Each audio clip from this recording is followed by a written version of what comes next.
do activation drills before training. I do the RPR stuff. I do a warm-up, which technically is an activation, right?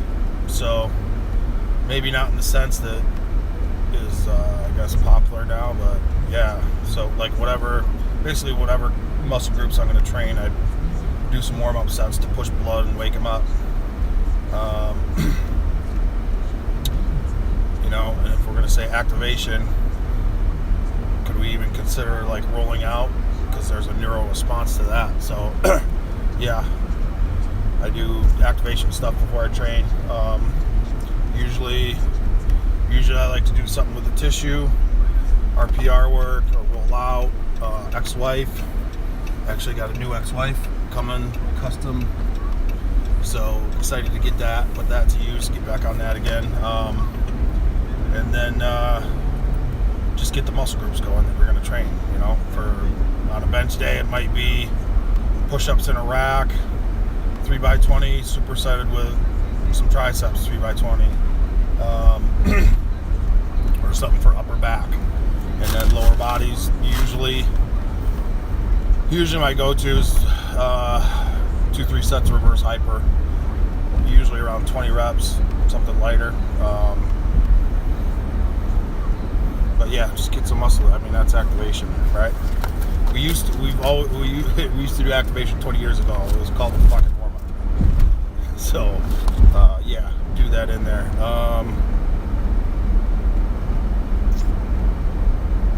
Are chains and bands necessary for Conjugate? No.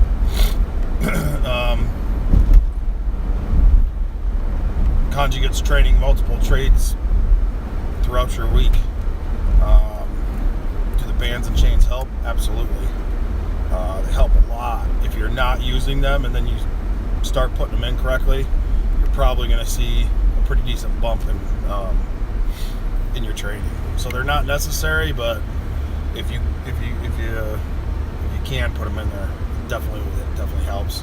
I would say bands are the more powerful of the two. So if you're on a tight budget and you got to pick one or the other, I would go start with bands first. I think you get more bang for your buck, and the shipping isn't a motherfucker on those. So yeah, not necessary, but they will definitely help.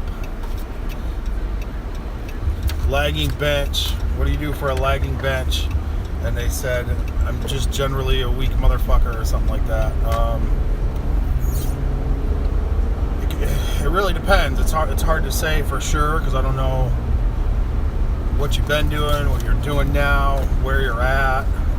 Just the kind of the way they ask the question, I'm guessing they're kind of a beginner.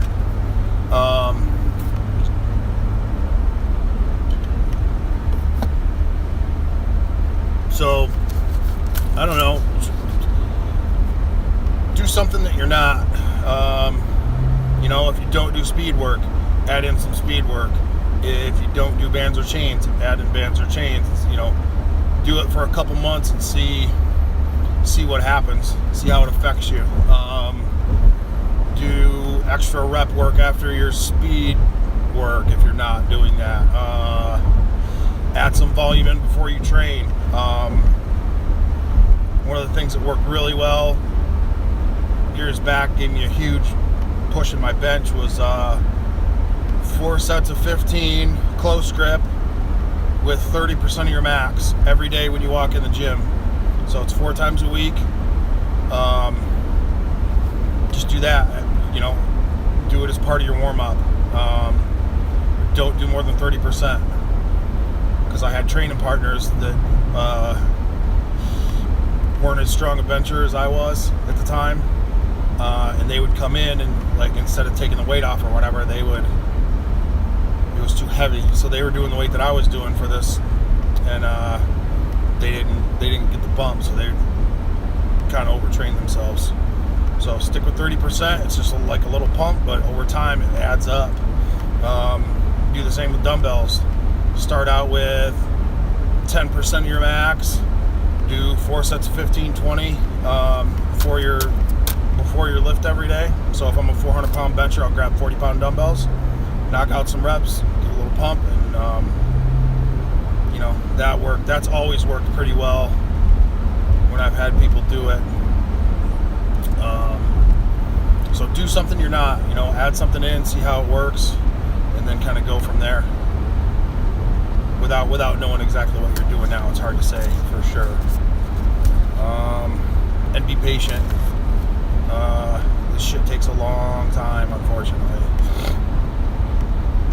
You'll get little surges here and there, but for the most part, you gotta hang in there and just keep fucking working.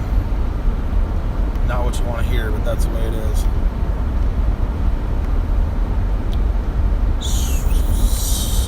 Is sumo a squat with the bar in your hands? For a beginner, yes. And I'll say it's basically like a high box squat, right? Because most people, you don't want to have them squat all the way to parallel to deadlift. But for the beginner, basically, yeah, a sumo deadlift is a high box squat with a bar in your hands. The cues are very much the same. Positioning is very much the same. So, yeah, and then once you get a little more advanced, and you're gonna have to switch some things around. But as far as teaching a beginner, yes, think of it that way. Now, I should add, it's basically a properly done box squat. Those cues are the same. Okay, there's a little bit of difference. And what I'm talking about is, driving out on the feet, driving your shoulders back, doing those things correctly will help you teach it. So I have that article where we talk about coaching the box squat. All those things would carry over. So not necessarily just any squat, okay? 3-day programming has been awesome. Athletes really taking combo upper body. Good. Glad it's working.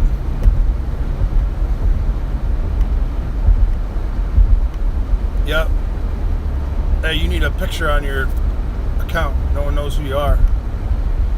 Are you a real person?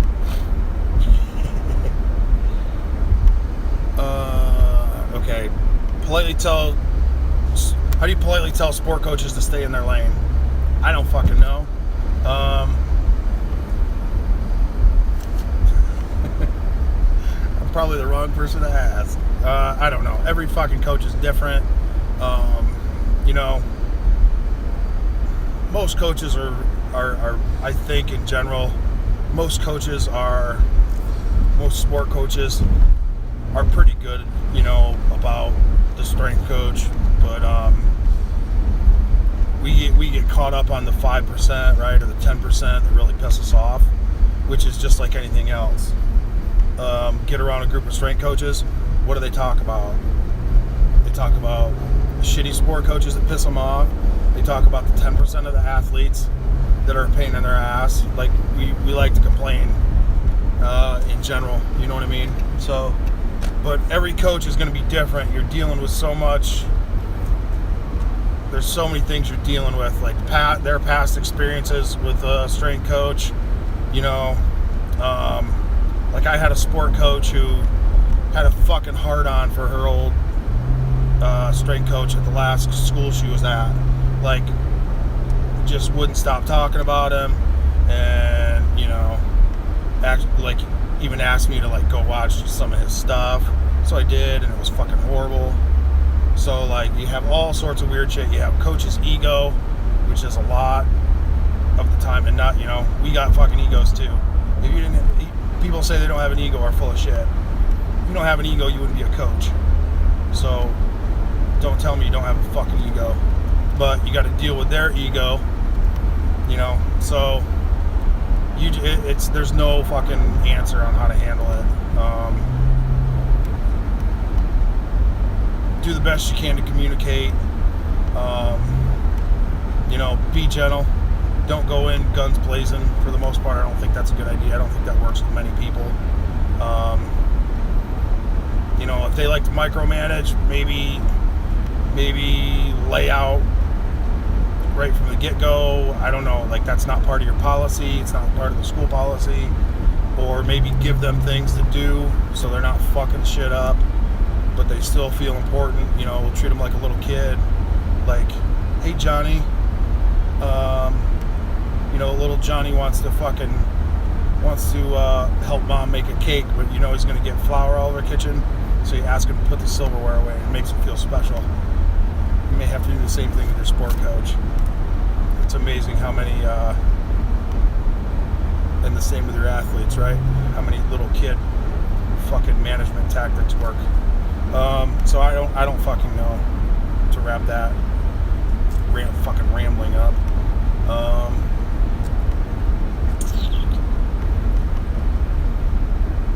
How would I coach youth athletes? I don't know. I do know. I'm guessing they were asking in the weight room. I'm going to run a conjugate, right? But it's going to be scaled down. Like we may be box squatting with kettlebells. We may be box squatting with light and bars. But I think it's never too early to start teaching the proper movement in the weight room. Everyone in this industry right now wants to talk about movement and movement quality and all this shit. And guess what? We're not paying attention to movement in the weight room. You know, we're more concerned if a kid, we want to make people fucking crawl on their hands and feet instead of make them squat correctly. That's where we're fucking at right now. So if I was coaching little kids, they're gonna learn to fucking lift correctly, and then they'll learn to run correctly, and we'll do all those things too. But I would just teach them to move correctly in all the different areas that they have to do. Big believer in agility, balance, and coordination. Yeah, I agree, Shane. All types of movement. It's a good idea. Sumo or conventional for beginners. I think what I like to do is teach sumo first, because it's typically what they're the worst at and have the hardest time picking up. And they're weak out there, right, with their feet out wide. So we're going to work on that until they're okay at it, and then we'll start doing conventional too. So usually when we had beginners, we'd work on the sumo stuff for a month or so, and usually by that time they're pretty decent at it. Same with the box squat. We'll teach them wide and get them okay at that, get them somewhat proficient there, and then yeah, you're right, wide squats don't transfer.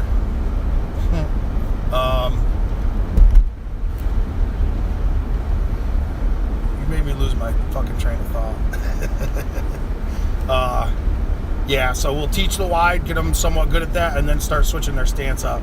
So like people, you know, see conjugate stuff a lot, and I think they think that it's wide stance, fucking super wide all the time. No, once you get them good at the wide stuff, switch it up every other week or every 2 to 3 weeks, because we want to be strong everywhere.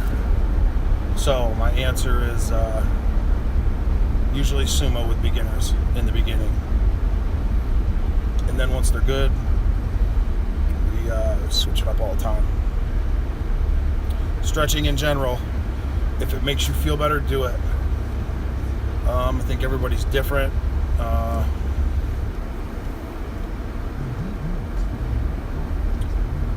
Personally, I don't do it very much. I probably could a little more. There's some areas that could benefit from it.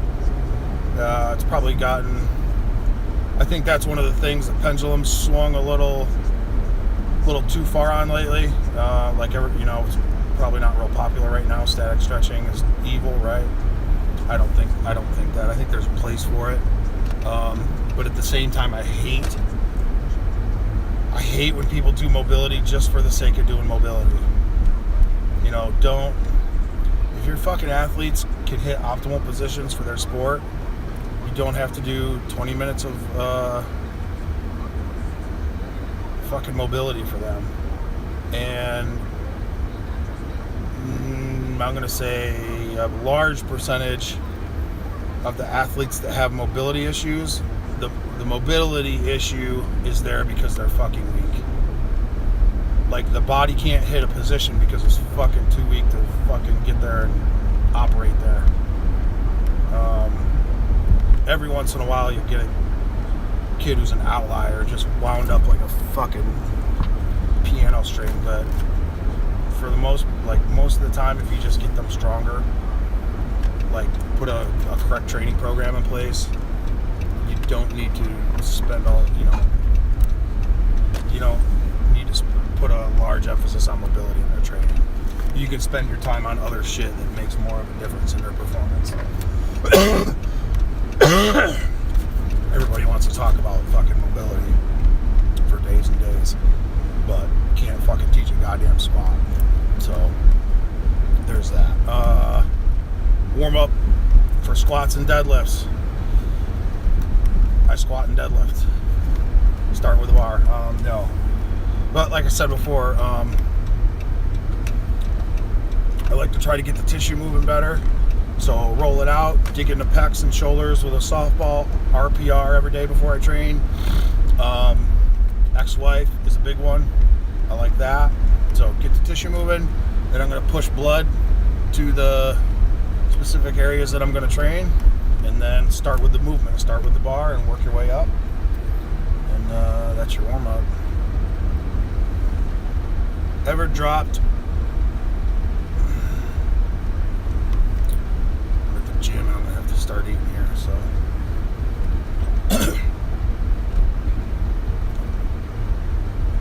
Have I ever dropped banded dynamic bench down to 30%? Yes. Actually, before I fucked my shoulders up, I did this because I heard the guys at Westside were doing it. I heard they were working down like 30-35% on their speed bench, and my bench actually started taking off again. So yeah, I think depending what you have been doing and where you're training, it can work.